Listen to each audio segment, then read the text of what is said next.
मुंबई की गलियों में शाम का समय हमेशा चहल पहल से भरा रहता था। चौक चौराहों पर ठेले वालों की आवाजें, गाड़ियों का शोर और भीड़ भाड़ के बीच एक खास जगह थी, गणेश पाव भाजी स्टॉल। यहाँ की पाव भाजी का स्वाद इतना मशहूर था कि लोग लाइन लगाकर घंटों इंतजार करते। लेकिन उसी भीड़ के बीच खड़ा था आरव, 23 साल का एक नौजवान। उसके चेहरे पर भूख से ज्यादा हताशा झलक रही थी। आरव का सपना था कि वह भी अपना फूड स्टॉल लगाए, लेकिन उसके पास न पैसे थे न कोई सहारा। वह रोज सोचता, कब तक दूसरों के लिए बर्तन धोता रहूंगा, काश मैं भी कुछ नया कर पाता। आरव असल में उत्तर प्रदेश से मुंबई आया था। गांव में गरीबी थी, खेत बंजर थे।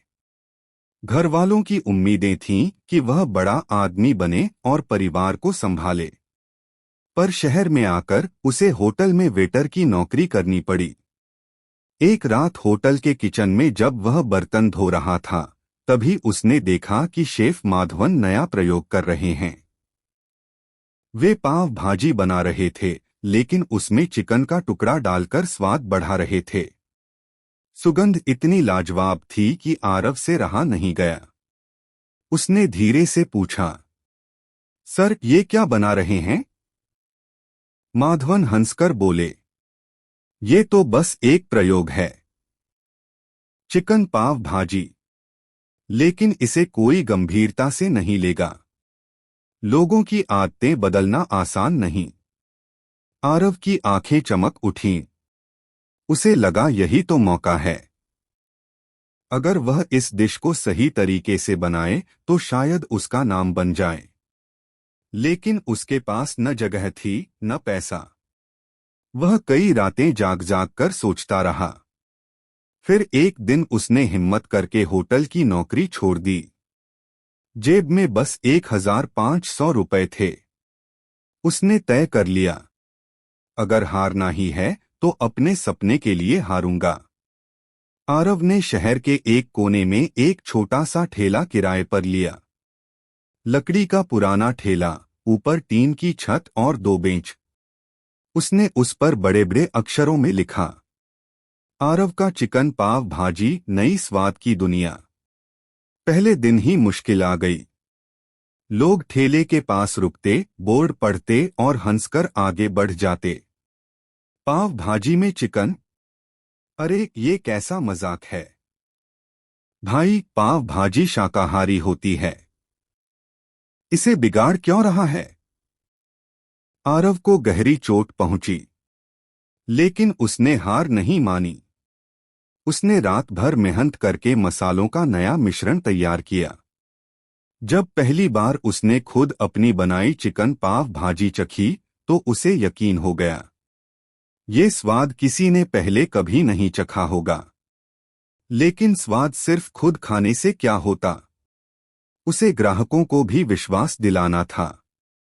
इसी दौरान उसकी मुलाकात हुई रिया से, जो पास की कॉलेज स्टूडेंट थी। रिया अक्सर उसी इलाके से गुजरती और देखती कि ठेले पर कोई नहीं आता। एक दिन उसने हिम्मत करके कहा, तुम इतने उदास क्यों रहते हो? ट्राई क्यों नहीं करती मैं तुम्हारी पाव भाजी? आरव के चेहरे पर उम्मीद की किरण जागी। उसने पूरे मन से रिया को प्लेट पर गर्मागर्म चिकन पाव भाजी परोसी। रिया ने पहला कौर लिया और उसकी आंखें चमक उठीं। ये तो वाकई शानदार है, इसमें अलग ही मजा है। तुम हार मानने की सोच भी मत। उस दिन से रिया रोज अपने दोस्तों को लेकर आने लगी। धीरे धीरे ठेले पर भीड़ बढ़ने लगी। लोग कहते, पहले तो अजीब लगा, लेकिन स्वाद सचमुच लाजवाब है। आरव का आत्मविश्वास लौटने लगा। लेकिन असली चुनौती अभी बाकी थी। जैसे जैसे ठेले पर भीड़ बढ़ी, वैसे वैसे पुराने पाव भाजी वालों की नींद उड़ गई। खासकर गणेश पाव भाजी स्टॉल के मालिक गणेश भाई। उन्होंने सोचा, ये नया छोकरा हमारी ग्राहकी छीन लेगा, इसे सबक सिखाना होगा। उन्होंने आरव पर दबाव डालना शुरू किया। कभी म्यूनिसिपैलिटी वालों को भेजकर ठेला हटवाने की धमकी, कभी गुंडे भेजकर डराना। लेकिन हर बार रिया उसके साथ खड़ी रहती। तुम्हारा स्वाद तुम्हारा हथियार है, डरने की जरूरत नहीं। आरव ने तय कर लिया कि वह अब पीछे नहीं हटेगा। उसने चिकन पाव भाजी को और भी बेहतर बनाने के लिए नई रेसिपी बनाई, खास घर पर पीसे मसाले, मक्खन में तला चिकन और ताज़ा सब्जियां। धीरे धीरे सोशल मीडिया पर भी चर्चा होने लगी। कॉलेज के बच्चे वीडियो बनाकर डालते, मुंबई की पहली चिकन पाव भाजी मस्ट ट्राई। लोग दूर दूर से आने लगे। यहां तक कि एक फूड ब्लॉगर ने वीडियो बनाया और आरव का ठेला रातों रात वायरल हो गया। गणेश भाई ने हार मानने के बजाय चाल चली। उन्होंने नकली ग्राहक भेजे जो ठेले पर जाकर शिकायत करते, भाई इसमें चिकन खराब है, ये तो बिल्कुल बेस्वाद है। लेकिन हर बार असली ग्राहक बोल उठते, झूठ मत बोलो, यहाँ का स्वाद सबसे अच्छा है। आरव ने साबित कर दिया कि जब काम ईमानदारी, मेहनत और जुनून से हो तो कोई उसे रोक नहीं सकता। कुछ महीनों बाद आरव का छोटा सा ठेला एक बड़े फूड ट्रक में बदल गया। नाम वही रहा, आरव का चिकन पाव भाजी, नई स्वाद की दुनिया।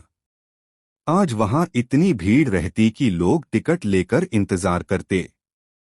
टीवी चैनल्स तक ने उस पर स्टोरी चलाई। और सबसे बड़ी बात, आरव ने कभी अपने गांव को नहीं भूला। उसने ठेले की कमाई से घर वालों की मदद की, बहन की पढ़ाई कराई और गांव में छोटे बच्चों के लिए स्कूल भी खुलवाया। रिया, जिसने सबसे पहले उसकी पाव भाजी चखी थी, वही उसकी जीवन संगिनी भी बनी। निष्कर्ष बटा शिक्षा। चिकन पाव भाजी की यह कहानी हमें सिखाती है कि नया विचार अक्सर लोगों को अजीब लगता है, लेकिन अगर उस विचार के पीछे जुनून, मेहनत और सच्चाई हो तो वह जरूर सफल होता है। आरव ने साबित किया कि सपनों का स्वाद सिर्फ मसालों से नहीं, बल्कि हिम्मत और लगन से आता है।